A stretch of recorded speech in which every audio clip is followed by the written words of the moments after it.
오늘도 괜히 휴대폰을 몇 번이나 확인했지. 알림은 없는데 혹시 내가 놓친 게 있을까봐. 사실 알고 있잖아. 연락 올 사람 없다는 거.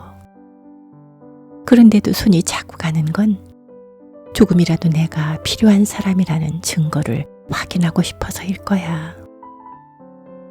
안녕하세요. 감성편지 김다원입니다. 가끔은 그런 날 있지요. 누구와도 이야기 나누지 않은 조용한 날. 선물 같은 날이지 하면서도 조금 외로운 시간.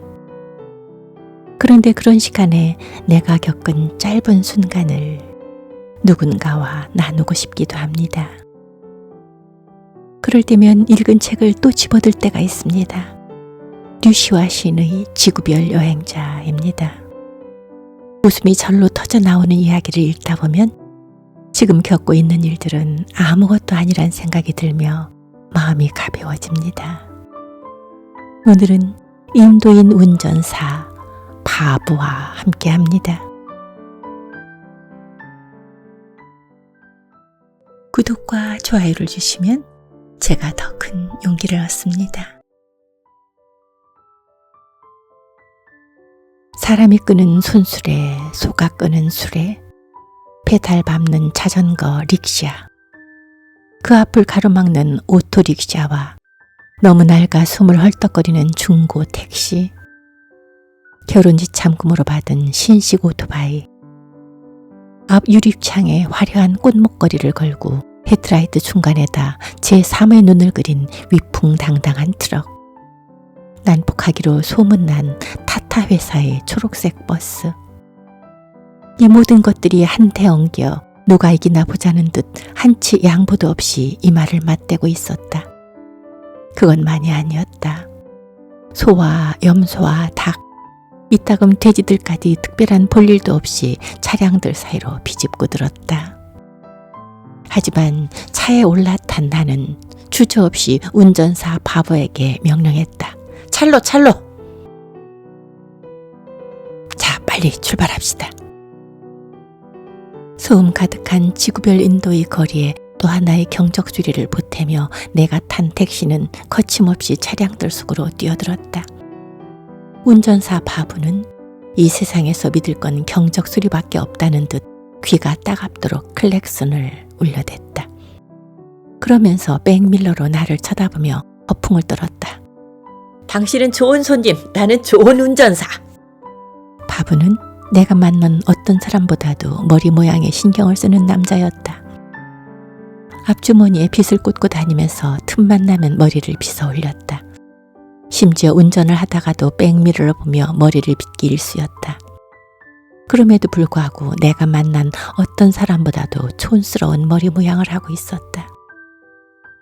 인도 달력에서 가장 행복한 날이라는 디왈리, 빛의 축제를 하루 앞둔 날, 나는 바보가 운전하는 택시를 타고 인도 국경을 넘어 네팔의 수도 카트만두로 가게 되었다. 비행기로는 반 시간밖에 걸리지 않을 거리를 택시를 타고 10시간 넘게 가기로 한 데는 그럴 만한 이유가 있었다. 아랍의 테러리스트들이 인도 항공사 여객기를 납치하는 바람에 네팔행 비행기 운항이 전면 중단된 것이다. 그리고 나에게는 동행이 한 사람 있었다. 그해 가을 인도 여행을 떠나기 위해 배낭을 꾸리고 있을 때 전부터 알고 지냈던 여배우가 내게 전화를 걸었다. 그녀는 문득 죽고 싶다고 했다. 갑자기 삶이 허무하고 모든 것이 무의미해져서 이제 그만 떠나고 싶다는 것이었다. 나는 죽기에는 인도의 겐스강 부근이 적합하지 않겠느냐고 제의했고 그녀도 선뜻 동의해 우리는 함께 인도로 떠났다. 그녀 역시 인도에 대한 글들을 읽은 적이 있었기 때문에 영적인 나라 인도가 죽기에는 아주 적당한 장소라는 것을 알고 있었다. 하지만 그녀가 간과한 사실 중 하나는 인도는 죽음을 맞이하기에도 멋진 장소였지만 상처 입은 영혼에게는 훌륭한 치유의 장소라는 사실이었다. 한 달 남짓 그녀는 혼자서 평화롭게 겐스강 부근의 한 도시에 머물렀고 내가 다시 그녀를 찾아갔을 때는 어느새 치유되고 인도 소녀처럼 생기를 되찾은 모습이었다. 태양빛과 손바닥에서 흐르는 아열대 열매들이 과즙이 그녀를 다시 세상과 화해하게 만든 것이다. 그리고 이제 다음번 드라마 촬영에 맞춰 급히 한국으로 돌아가야만 했다. 땅딸막한 뱅골인 운전사 바부는 유명한 여배우를 모신다는 사실 하나만으로도 사기가 충천했다. 그래서 이 빠진 빗으로 연신 머리를 빗어 올리고 주위에 몰려든 구경꾼들을 물리치기에 여념이 없었다. 그는 요금 따위는 하나도 중요하지 않다는 태도였다. 카트만두까지 요금을 묻자 신경 쓰지 말라며 내 입을 막았다. 아름다운 여배우 앞에서 어떻게 돈 이야기를 하느냐는 것이었다.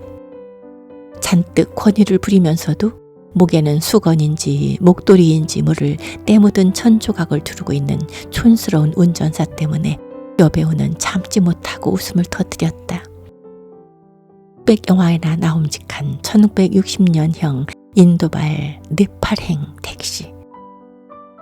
북인도 광활한 들판을 지나 또다시 네팔의 꼬불꼬불한 산악지대를 통과해야만 하는 머나먼 여정이었다. 모든 버스와 트럭의 꽁무니에는 제발 경적을 울려주시오 라고 페인트로 큼지막하게 적혀 있었다. 경적을 울리지 않으면 사고가 나도 책임지지 않겠다는 투였다. 어떤 차는 범퍼 뒤에다 서두르지 말라, 당신과 나 사이에 급할 건 없다 라고 써붙였으면서도 엄청 급하게 달려왔다. 인도에서는 차량 사고로 사람이 죽으면 2달 징역형에 2,000루피 벌금이지만 소를 치어 죽이면 1년 징역형에 1만 루피 벌금이라고 들었다. 운전사들은 동물을 위해서는 속도를 늦췄지만 행인이나 자전거를 위해서는 절대로 그렇게 하지 않았다. 인도의 교통법규는 매우 단순하다. 작은 차가 큰 차를 피하라는 것이다.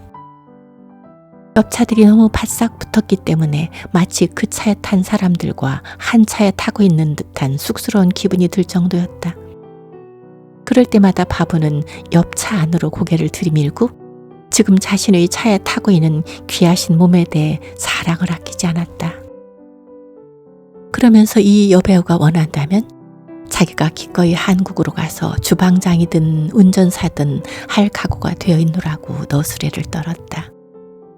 도중에 우리는 근처 식당에 들어갔는데 식당 주인은 특별 손님에게 드리는 서비스를 하며 시키지도 않는 음식을 잇따라 내놨다. 하지만 나중에 보니 그 음식들이 계산서에 전부 올라와 있었다. 우리가 식사를 다 마쳤을 때는 바보가 퍼뜨린 소문을 듣고 사람들이 식당 앞에 장사진을 쳤다. 성화를 대는 그들 모두에게 여배우는 우아한 필체로 사인을 해주지 않을 수 없었다. 그러자 바보가 또 나섰다. 그는 이 여배우가 얼마나 중요한 인물인가를 설명하고 세계적으로 알려진 그녀의 영화에 대해 제목만이라도 들어본 적이 있느냐며 사람들을 힐난했다. 또한 그런 주인공을 모시고 다니는 자신의 중요성에 대해서도 빼놓지 않고 강조했다. 바보는 식당 주인과도 어느새 둘도 없는 친구가 되어 있었다. 헤어질 때는 서로 가슴을 껴안고 인사까지 하는 것이었다. 놀라울 만큼 친화력을 가진 인물이었다. 우리가 도시를 빠져나와 외곽지대에 이르렀을 때는 날이 이미 어두워져 있었다. 빛의 축제는 다음 날부터지만 성급한 인도인들은 어느새 집집마다 버터 등불을 밝혀놓고 있었다. 문제는 그때부터였다. 운전대를 잡은 바보가 걷잡을 수 없이 기침을 해대기 시작한 것이다. 그것도 예사 기침이 아니었다. 출발할 때부터 가끔 콜록거리긴 했지만 그 정도로 심하게 기침을 할 줄은 예상하지 못했었다. 발작적인 기침을 해대면서 바보는 핸들 위로 엎어졌다가 뒤로 자빠지기를 반복했다. 이틀 전에 장거리를 뛰고 돌아오다가 택시 안에서 잠을 잤는데 그때 그만 감기 걸렸다는 것이었다. 바보는 아예 핸들을 놓은 채로 발작하듯 기침을 하고 있었고 그럴 때마다 차는 휘청거리며 갓길로 벗어났다. 차선조차 그어지지 않은 좁은 도로였다. 앞에서는 국경지대에서 물건을 잔뜩 싣고 오는 대형 트럭들이 제3의 눈을 부릅뜨고서 전속력으로 달려오고 있었다. 바보는 궁여지책으로 내가 건네준 목캔디를 2개나 빨아먹었다. 그러고는 엄지손가락을 치켜들고 굿 메디슨! 하고 외쳤다. 하지만 한낱 목캔디로 일교차가 심한 인도의 밤 공기와 바보의 기침을 달래기는 무리였다. 결국 얼마 못 가 갓길에 멈춰서야만 했다. 나는 여행을 할 때면 비상시에 대비해 쇠로 된 작은 꼬냑병을 갖고 다녔다. 그 술은 무엇보다 기침에 효과가 있었다. 바보는 미처 말릴 사이도 없이 내가 내민 독한 꼬냑을 벌컥벌컥 마셔버렸다. 내 원래 의도는 그런 게 아니었다. 한 모금 정도만 마시게 해서 어떻게든 기침을 가라앉혀 볼 생각이었다. 그런데 바보는 순식간에 반병을 마시고는 얼굴이 벌개졌다. 그리하여 차는 전보다 더 비틀거렸다. 바보는 나머지 반병의 꼬냑까지도 홀랑 다 마셔버리고 마침내 기침이 멎었다. 하지만 그것은 어디까지나 술에 취해서 멎은 것이었다. 그리고 당연히 차도 멈췄다. 결국 바보를 조수석으로 밀치고 내가 운전대를 잡는 수밖에 없었다. 더 놀라운 것은 이때까지 여배우가 보여준 일관된 자세였다. 그녀는 모든 것을 초월한 듯 시종일관 뒷좌석에 누워 잠만 잤다. 한 달 동안의 평화로운 인도 여행이 어느새 그녀를 노 프라브럼의 경지로 이끈 것이다. 핸들이 오른쪽에 있고 차선도 반대였기 때문에 나는 감히 제 속도를 낼 수가 없었다. 속도계 바늘도 고장난 상태였다. 멀리 앞에서 트럭이 나타나면 지레 겁을 먹고 길가에 멈춰서서 그 차가 지나갈 때까지 기다려야 했다. 히피 여행자들 사이에는 이런 우스갯소리가 있다. 히말라야 무산소 등반을 하고 유세미티 그 계곡에서 뗏목 타기를 하고 나예가라 폭포에서 번지점프까지 해본 뒤에 마지막으로 할 일이 바로 인도에서 운전하는 일이라는 것이다. 죽기 살기로 덤벼드는 무서운 차들과 곳곳에 잠복한 웅덩이들을 피하느라 내가 핸들을 이리 꺾고 저리 돌리고 있을 때 운전사 바보는 술병을 껴안고 조수석에서 잠이 들었다.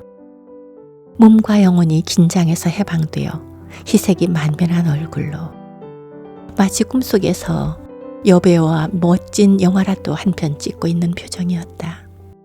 가끔가다 바보는 차의 진동에 잠이 깬 듯 또다시 꼬냑병을 입으로 가져갔다. 그리고는 엄지손가락을 치켜 올리며 2-3차례 굿 메디슨! 을 외쳤다. 바로 그때였다. 위협적으로 헤드라이트를 켠 버스가 정면에서 달려왔다. 버스는 사나운 욕을 퍼붓듯 나더러 피하라고 경적을 울렸다. 순간 나는 오른쪽으로 핸들을 꺾었는데 그것은 다름 아닌 반대 차선이었다. 버스는 아슬아슬하게 비켜가고 차는 급기야 도로 옆 밭으로 반쯤 쑤셔 박히고 말았다. 그런 사태에도 불구하고 놀랍게도 여배와 바보는 여전히 평화로운 얼굴로 잠들어 있었다. 나는 밭에서 차를 꺼낼 엄두도 못 내고 망연자실 운전석에 앉아 있었다. 얼마쯤 지났을까? 하얗게 달빛이 뿌려지는 가운데 저만치 유채밭 사이로 한 무리의 인도인들이 노래를 부르며 나타났다. 람남 샤트해, 람남 샤트해. 그들은 대나무 막대기 2개에 죽은 사람을 얹고 화장터로 향하고 있었다. 장례 행렬이었지만 달빛과 노란 유채꽃들에 어우러져 너무도 그윽하고 아름다운 광경이었다. 모두가 어떤 목적지를 향해 가고 있어요. 그 점에서는 누구도 예외가 아니에요. 놀라서 돌아보니 여배우가 잠이 깨어 부신 눈으로 그 풍경을 바라보고 있었다. 이 친구가 이렇게 골아떨어졌으니 우리가 과연 목적지에 도착할 수나 있을까요? 그렇게 말하며 내가 바보를 깨우려 하자 여배우가 말렸다. 그냥 자게 두세요. 잠자는 사람은 깨우지 말아야 해요. 모두가 피곤한 영혼이니까요. 그때 우리의 말소리를 듣고 바보가 불쑥 눈을 떴다. 그는 눈이 휘둥그레져서 주변을 둘러보더니 금방 사태를 파악했다. 제발 머리를 한 번 빗고는 차에서 내려 사람들에게 뛰어갔다. 장례 행렬에 참석한 마을 사람들이 도움을 받아 우리는 밭에서 차를 꺼낼 수가 있었다.